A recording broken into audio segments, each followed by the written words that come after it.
कहानी की शुरुआत होती है एक गंजे और मांसल आदमी बैडली से। पेशे से वह एक कार मैकेनिक है। उसके चेहरे पर हमेशा थकान और तनाव दिखता है, जैसे जिंदगी ने उसे कभी सुकून दिया ही ना हो। एक दिन बैडली अपनी खराब कार लेकर गैराज आता है। जैसे ही वह कार रोकता है, देखता है गैराज का मालिक उसका इंतजार कर रहा है, वह भी बड़े बेसब्र तरीके से। बैडली को थोड़ा अजीब लगता है, पर उसे अंदाजा नहीं होता कि यहीं से उसकी जिंदगी का पतन शुरू हो चुका है। कार ठीक करवा के जब बैडली घर पहुंचता है, तो गेट के सामने ही उसकी नजर पत्नी लॉरेन पर पड़ती है। लॉरेन कार में बैठी होती है और किसी से फोन पर बात कर रही होती है। बैडली उसे देखकर शक करता है और चुपचाप उसे कुछ देर तक ऑब्जर्व करता है। धीरे धीरे उसे यकीन हो जाता है कि लॉरेन किसी से दोनों में ही जाना जाता है, पराये मर्द से बात कर रही है। बैडली गुस्से से फट पड़ता है और चिल्लाकर कहता है, बस अंदर जाओ घर के। लॉरेन कुछ समझाने की कोशिश करती है, पर बैडली और भी गरज के कहता है, मैंने कहा ना, घर के अंदर जाओ। बेचारी चुपचाप घर के अंदर चली जाती है। उस दिन बैडली पहले से ही परेशान था, क्योंकि उसे अपनी जॉब से निकाल दिया गया था। ऊपर से बीवी का अफेयर देखे का उसका गुस्सा और बढ़ गया। वह अपना सारा गुस्सा लॉरेन की कार पर निकालता है, मुक्के पर मुक्का। इतना ज्यादा गुस्सा कि उसके हाथ खून से भर जाते हैं, पर उसे एहसास भी नहीं होता। कुछ देर बाद जब गुस्सा थोड़ा शांत होता है, बैडली घर के अंदर जाता है और सीधा लॉरेन से पूछता है, कितने दिनों से चल रहा है ये सब? लॉरेन रोकर सब सच बताती है। 3 महीने से उसका एक औरत के साथ चक्कर चल रहा था। असल वजह यह थी कि कुछ महीने पहले उसका मिसकैरेज हुआ था। इस वजह से लॉरेन डिप्रेशन और अकेलेपन में डूब गई थी। बैडली अपने काम में इतना बिजी रहता था कि उसने कभी बीवी की फीलिंग समझने की कोशिश ही नहीं की, और इसी इमोशनल वॉइड को भरने के लिए लॉरेन को किसी और का सहारा लेना पड़ा। बैडली यह सब सुन के शॉक में आ जाता है। उसे अपनी गलती का एहसास होता है। उसकी आंखों में आंसू आ जाते हैं और वह लॉरेन से कहता है, मुझे माफ कर दो, अब से हम दोनों एक नई जिंदगी शुरू करेंगे। लॉरेन भी रोती है, पर वह बैडली की बात मान जाती है। दोनों एक दूसरे को गले लगाकर फैसला करते हैं कि अब एक फ्रेश स्टार्ट करेंगे। 18 महीने बाद सीन शिफ्ट होता है 1.5 साल बाद का। अब बैडली वो पुराना मैकेनिक नहीं रहा। उसकी जिंदगी 180 बदल चुकी है। अब वह एक ड्रग कुरियर का काम करता है। काम सिंपल लगता है, बस सही लोगों तक पैकेट पहुंचाना। लेकिन पैसा इतना है कि उसने अपनी पुरानी जिंदगी को पीछे छोड़ दिया है।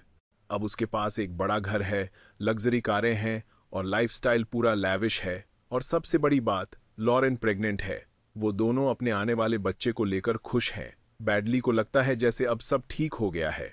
लेकिन जैसे कहते हैं ना, गलत काम का अंजाम कभी सही नहीं होता। एक रात बैडली और लॉरेन अपने बेडरूम में बैठकर बातें कर रहे होते हैं। तभी बैडली का फोन बजता है। कॉल आता है उसके बॉस गिल का, जो एक बड़े ड्रग माफिया का किंगपिन है। गिल उसे तुरंत अपने घर बुलाता है। लॉरेन के चेहरे से साफ पता चलता है कि वह बैडली के काम से बिल्कुल खुश नहीं है। लेकिन बैडली बिना कुछ कहे अपनी कार लेकर निकल पड़ता है। गिल के घर पहुंचते ही बैडली को पता चलता है कि एक और बंदा, एलिएजर, उसे मिलने आने वाला है। थोड़ी ही देर में एलिएजर आता है अपने 2 आदमियों के साथ, रोमन और पेड्रो। एलिएजर बताता है कि एक बड़ा काम है जो बैडली को करना होगा और इसमें रोमन और पेड्रो उसके साथ रहेंगे। पर जैसे ही बैडली उन्हें देखता है, तुरंत मना कर देता है। उसे रोमन पर बिल्कुल भी भरोसा नहीं है। रोमन एक हार्डकोर जंकी लगता है जो केयरलेस और रिकलेस है। बैडली का डर था कि ऐसे बंदे के साथ काम करके वह पुलिस के हाथ लग जाएगा। एलिएजर अपने मैन का डिफेंस करता है, ये मेरे सबसे रिलायबल लोग हैं। पर बैडली फिर भी रिफ्यूज कर देता है। तब गिल उसे अलग ले जाता है और सॉफ्टली समझाता है, देखो बैडली, अगर ये काम कर लोगे तो हम सब की जिंदगी बदल जाएगी, और जब तुम्हारा बच्चा पैदा होगा मैं तुम्हें 3 महीने की छुट्टी दूंगा, फुल फैमिली टाइम। गिल के शब्दों और पैसों के लालच में आकर बैडली एक बड़ा डिसीजन लेने की दुविधा में आ जाता है। एक तरफ उसका परिवार और होने वाला बच्चा है, और दूसरी तरफ पावर और पैसा। और यहीं से कहानी एक खतरनाक मोड़ लेती है। थोड़ा सोचने के बाद बैडले आखिरकार मान जाता है, लेकिन एक शर्त के साथ। वह एलिजर से कहता है कि इस काम की पूरी जिम्मेदारी उसकी होगी, और काम के दौरान उसके दोनों आदमी रोमन और पेड्रो बिना छूने उसकी बात मानेंगे। एलिजर सहमति दे देता है। बैडले फिर रोमन का एक छोटा सा इम्तिहान लेता है। वह उससे पूछता है, अगर मैं कहूं कि पैकेट फेंक दो तो तुम क्या करोगे? रोमन सीधा जवाब देता है, फेंक दूंगा। इस जवाब से बैडले को थोड़ी तसल्ली मिलती है और दोनों के बीच एक समझौता हो जाता है। अगली रात तीनों एक बंदरगाह पर पहुंचते हैं। जहाज पर चढ़ने से पहले ही रोमन अपनी मर्जी चलाने लगता है। बैडले गुस्से में आता है, लेकिन पेड्रो बीच में बोलता है, रोमन, हमने वादा किया था, यहां बैडले की ही बात चलेगी। फिर बैडले खुद नाव चलाता है और मंजिल तक ले जाता है। जगह पर पहुंचकर वह पहले अच्छी तरह चारों तरफ जांच करता है और नाव रोक देता है। पेड्रो डाइविंग सूट पहनकर पानी में कूदता है और थोड़ी देर बाद नीचे से एक बड़ा बैरल निकाल लाता है। अंदाजा लगाओ उस बैरल में क्या था? उस बैरल के अंदर छुपाए गए थे $3 मिलियन की ड्रग्स। वे लोग पैकेट निकालते हैं और बैरल को दोबारा पानी में फेंक देते हैं, फिर लौटने लगते हैं। रास्ते में अचानक बैडले अपना पैकेट पानी में फेंक देता है और दोनों से कहता है कि वे भी अपना पैकेट फेंक दें, लेकिन रोमन और पेड्रो उसकी बात नजरअंदाज कर देते हैं। उल्टा बैडले को पीटने लगते हैं। बैडले अपना गुस्सा काबू करता है और चुप रहता है। वह चुपचाप वापस नाव की तरफ चलता है, लेकिन जैसे ही रोमन और पेड्रो थोड़ा आगे बढ़ते हैं, पुलिस उन्हें घेर लेती है। रोमन और पेड्रो दोनों पकड़ लिए जाते हैं। बैडले भी हिरासत में ले लिया जाता है। जांच कक्ष में एक डिटेक्टिव वॉटकिंस उससे ड्रग्स और उस रात की घटना के बारे में सवाल करता है। बैडले गुमराह करने की कोशिश करता है, लेकिन डिटेक्टिव को शक हो जाता है कि बैडले एक चालाक और प्रशिक्षित आदमी है। किसी भी ठोस सबूत की कमी की वजह से ड्रग्स के मामले में बैडले को सीधे साबित नहीं किया जा सकता, लेकिन उसने 2 आदमियों की हत्या की थी और उस आधार पर उसके खिलाफ मुकदमा तैयार हो जाता है। अदालत उसे हथियारों और हत्या के मामले में 7 साल की सजा सुनाती है। बैडले को भेजा जाता है एक खतरनाक जेल, क्लिंटन आर्जिस। जेल में बैडले से उसकी सारी कीमती चीजें छीन ली जाती हैं, यहां तक कि शादी की अंगूठी तक ले ली जाती है। फिर उसकी स्वास्थ्य जांच होती है और उसे एक बूढ़े कैदी लेटी के साथ एक सेल में डाल दिया जाता है। वहां उनकी मुलाकात होती है जेल के प्रबंधन अधिकारी एंड्रस से। एंड्रस उसे नियम समझाता है और एक खास नियम यह था कि जब भी घंटी बजे, तुरंत अपनी सेल से बाहर आकर हाजिरी देना जरूरी है। बैडले को उसकी सेल में भेज दिया जाता है। लेटी उसे आखिरी चेतावनी देता है, आगे से अनुशासन में रहना, यहां नियम तोड़ोगे तो बच नहीं पाओगे। दृश्य लॉरेन पर कट होता है। वह घर में अकेली होती है। तभी उसे महसूस होता है कि कोई उसके घर में घुस आया है। वह तुरंत दराज से बंदूक निकालती है। लगता है कुछ लोग उसका अपहरण करने आए हैं, लेकिन अचानक उस पर टेजर हमला होता है। लॉरेन बेहोश होकर जमीन पर गिर जाती है। दृश्य दोबारा बैडले पर कट होता है। लेटी उसे बताता है कि कोई उसे मिलने आया है। बैडले के सामने आती है एक डॉक्टर, डेनिस। डेनिस बताती है कि उसे एक और डॉक्टर, लेक्साइड, ने भेजा है, लेकिन बैडले भ्रमित हो जाता है क्योंकि वह लेक्साइड को जानता ही नहीं। तब खुलासा होता है लेक्साइड असली डॉक्टर नहीं, बल्कि एलिजर का आदमी है और वह सिर्फ डॉक्टर होने का नाटक कर रहा था। वह बताता है कि पिछले असफल डील की वजह से एलिजर को $3 मिलियन यानी लगभग 27 करोड़ का नुकसान हुआ है। डॉक्टर लेक्साइड बैडले को लॉरेन की तस्वीर दिखाता है, जो अब उनके कब्जे में है, और कह देता है, एलिजर बहुत गुस्से में है। अगर तुमने हमारी बात नहीं मानी तो तुम्हारी पत्नी और होने वाला बच्चा दोनों मर जाएंगे। अगर तुम एक आदमी क्रिस्टोफर को मार दोगे तो एलिजर तुम्हें माफ कर देगा और तुम्हारे परिवार को छोड़ देगा। यह सुनकर बैडले पूरी तरह हिल जाता है। उसे समझ नहीं आता क्या करे। थोड़ी देर बाद एंड्रस उसे वापस सेल ले जा रहा होता है। बैडले अचानक अपने जूते निकालकर एंड्रस पर हमला कर देता है और उसे मारने लगता है। एंड्रस भी जवाबी कार्रवाई करता है बैटन से, लेकिन बैडले उसका हाथ तोड़ देता है। चिल्लाते हुए गार्ड आ जाते हैं और बैडले को नीचे ले जाते हैं, लेकिन यह सब बैडले की सोची समझी चाल होती है। उसे ट्रांसफर होना था एक और खतरनाक जेल, रेडिफ प्रिजन में। वहां पहुंचने के लिए वह फिर 3 गार्डों को पीटने लगता है। गार्ड उसे टेजर गन से शॉक देते हैं और इसी वजह से उसे एक हाई रिस्क खतरनाक कैदी घोषित करके रेडिफ प्रिजन में ट्रांसफर कर दिया जाता है। और यहां उसकी मुलाकात जेल के कमीने वार्डन टेरिस और उसके 4 अधीनस्थों से होती है। टेरिस उससे बोलता है, तुमने यहां आकर सबसे बड़ी गलती कर दी। रेड लीफ जेल बहुत ही सख्त है, यहाँ सुरक्षा कड़ी है और तुम्हें कोई भी सुविधा नहीं मिलेगी। इसके बाद ब्रैडली को चेकअप के लिए ले जाया जाता है। यह सब बर्दाश्त करते हुए उसने चुपचाप अपनी बनियान उतारी और अपना नाक ढककर सो गया। थोड़ी देर बाद एक गार्ड आकर उसके सेल का दरवाज़ा खटखटाता है और उसे 60 मिनट के लिए बाहर जाने देता है, ताज़ी हवा लेने के लिए। बाहर आकर ब्रैडली तुरंत टोफर को ढूंढने लगता है।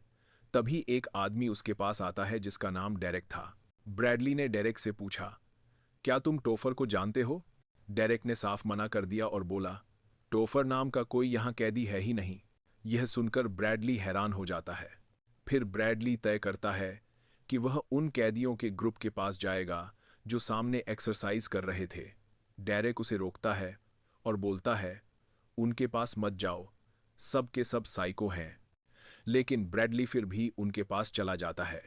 वहां जाते ही वो साइको कैदी उस पर भड़क जाते हैं, लेकिन ब्रैडली भी जानबूझकर उन्हें उकसाता है ताकि वे उसे खतरनाक मानकर उसे ब्लॉक 99 में डाल दें, क्योंकि वही था उसका असली लक्ष्य, टोफर को ढूंढना और मारकर अपने परिवार को बचाना।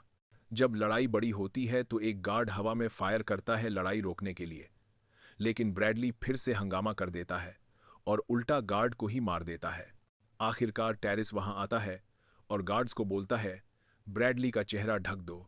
उसके बाद ब्रैडली को सीधा ब्लॉक 99 ले जाया जाता है। ब्लॉक 99 एक अंडरग्राउंड सेल था, असल में एक काला कोठरी।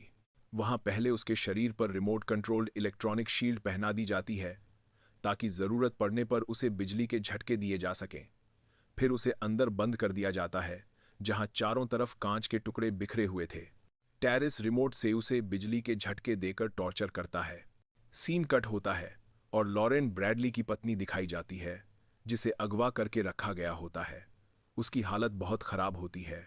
वहां डॉ लैक्सिड भी होता है जो उसकी फोटो खींच रहा था और एक कोरियन एबॉर्शन स्पेशलिस्ट भी होता है। इससे साफ हो जाता है कि वे लॉरेन का एबॉर्शन करवाना चाहते हैं। फिर सीन वापस ब्रैडली पर शिफ्ट होता है जो अपनी सेल में झटकों से परेशान और बेहोश पड़ा होता है। जब उसे होश आता है तो वह जोर जोर से टोफर टोफर चिल्लाने लगता है। तभी बगल वाली सेल का कैदी उसे बताता है, ब्लॉक 99 में टोफर नाम का कोई कैदी है ही नहीं। यह सुनकर ब्रैडली शॉक हो जाता है। फिर कुछ गार्ड आते हैं और उसकी आवाज़ सुनकर उसे सेल से बाहर निकालकर और ज्यादा झटके देते हैं। उसके बाद एक गार्ड उसे बोलता है, टोफर तुमसे मिलना चाहता है। वह ब्रैडली को एक सेल में ले जाता है और यही होता है कहानी का बड़ा खुलासा। वहां टोफर नहीं बल्कि एलियासर होता है और वही साइको कैदी जिन्हें ब्रैडली ने पहले पीटा था। असल में टोफर सिर्फ एक चाल थी, एलियासर की एक प्लान जिससे ब्रैडली को धोखे से ब्लॉक 99 में लाया जा सके ताकि उससे बदला लिया जा सके। एलियासर को ब्रैडली की वजह से $3 मिलियन का नुकसान हुआ था और ऊपर से ब्रैडली ने पेड्रो को भी मार दिया था जो एलियासर की बहन का पति था। इसलिए अब एलियासर ब्रैडली को टॉर्चर करके बदला लेना चाहता था। उसने जेल के गार्ड्स को भी पैसे देकर अपनी तरफ कर लिया था। ब्रैडली को बार बार इलेक्ट्रिक शॉक्स दिए जाते हैं। फिर एलियासर उसे लॉरेन की फोटो दिखाता है जो डॉ लैक्सिड ने भेजी थी। एलियासर बोलता है, अब न तुम बचोगे न तुम्हारा परिवार। फिर उसे बुरी तरह मारकर उसके सेल में वापस घसीट कर डाल देते हैं। लेकिन ब्रैडली हार नहीं मानता। अपने बगल वाले सेल के कैदी से बात करते हुए वह एक जुगाड़ लगाता है। अपने जूते के तले को निकालकर शील्ड के सेंसर पर चिपका देता है। इससे शील्ड काम करना बंद कर देती है और झटके लगना रुक जाते हैं। थोड़ी देर बाद गार्ड आकर उसे कॉरिडोर में ले जाते हैं चेक करने के लिए। जब गार्ड उसे वापस सेल में भेजने लगते हैं तो ब्रैडली ड्रामा करता है जैसे अभी भी झटके लग रहे हों। मौका देखकर वह अचानक 2 गार्ड्स पर हमला कर देता है। एक को तो मार ही देता है। दूसरा गार्ड डर के बोलता है, यह तो यमराज है। ब्रैडली उससे चाबी छीन लेता है और उसे उसके सेल में लॉक कर देता है। अब सीधा ब्रैडली उस सेल की तरफ बढ़ता है जहां एलियासर था। वहां पहले उसका सामना साइको कैदियों से होता है जिन्हें एक एक करके वह जानवर की तरह मार डालता है। कैदियों को एक एक करके मार डालता है। वह एक का चेहरा कुचल देता है, दूसरे की आंख फोड़ देता है और तीसरे को कुत्ते की तरह पीट पीट कर आधा मार डालता है। आखिर में वह उसके चेहरे पर इतनी जोर से लात मारता है कि उसका पूरा चेहरे की हड्डी टूट जाती है। अब सोचो एलियासर के साथ वह क्या करने वाला है, जिसकी वजह से ब्रैडली अपनी पत्नी और होने वाले बच्चे से हमेशा के लिए दूर हो गया। सबसे पहले ब्रैडली एलियासर को जोर का मुक्का मारकर जमीन पर गिरा देता है, फिर उसका फोन छीन लेता है और धमकी देकर कहता है कि अपने आदमियों को कॉल करो और लॉरेन का गर्भपात रुकवा दो। लेकिन एलियासर जिद्दी होता है और ब्रैडली की बात मानने से इनकार कर देता है। तब ब्रैडली उसकी दाईं टांग तोड़ देता है। आखिरकार एलियासर मान जाता है और लॉरेन का गर्भपात रुकवा देता है। साथ ही ब्रैडली उससे लॉरेन को सुरक्षित गिल के पास छोड़ने को कहता है।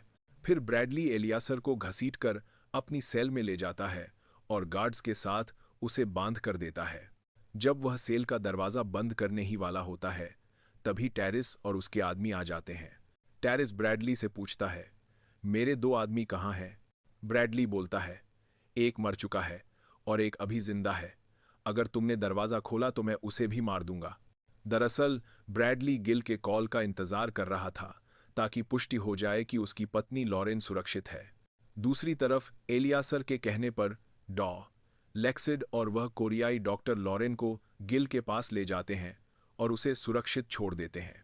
डॉ लेक्सिड ने गिल पर बंदूक भी तान रखी होती है ताकि वह कोई चालाकी न करे। लेकिन जैसे ही दोनों थोड़ा दूर होते हैं, गिल अचानक स्नाइपर निकालता है और डॉ लेक्सिड के सिर में गोली मार देता है। फिर लॉरेन वह स्नाइपर लेकर कोरियाई डॉक्टर को गोली मार देती है, जो उसका गर्भपात करने आया था। इधर जेल में ब्रैडली बहुत उदास हो जाता है क्योंकि उसे पता चलता है कि अब वह अपने बच्चे को कभी नहीं देख पाएगा। जेल में ब्रैडली बहुत उदास हो जाता है। बाहर गुस्से में खड़ा टेरिस उससे कहता है, हो गया तुम्हारा रोना धोना? ब्रैडली बोलता है, बस 1 मिनट और दे दो। फिर वह वापस अपनी सेल में जाता है और एलियासर को बेरहमी से पीटना शुरू कर देता है। वह तब तक उसे मारता है जब तक कि उसका सिर धड़ से अलग नहीं हो जाता। आखिर टेरिस का सब्र टूट जाता है और वह अंदर आकर ब्रैडली के सिर में गोली मार देता है और वहीं पर ब्रैडली की मौत हो जाती है। और इसी के साथ कहानी खत्म होती है। सीख यह मिलती है कि ब्रैडली की तरह हमारी जिंदगी में भी कभी कभी समस्याएं एक साथ टूट पड़ती हैं, लेकिन इसका मतलब यह नहीं कि हम गलत रास्ते पर चल पड़ें। गलत काम का नतीजा हमेशा गलत ही होता है, जैसे ब्रैडली के साथ हुआ। बस दोस्तों, इतना ही था। अगली कहानी में फिर मिलते हैं। Bye bye.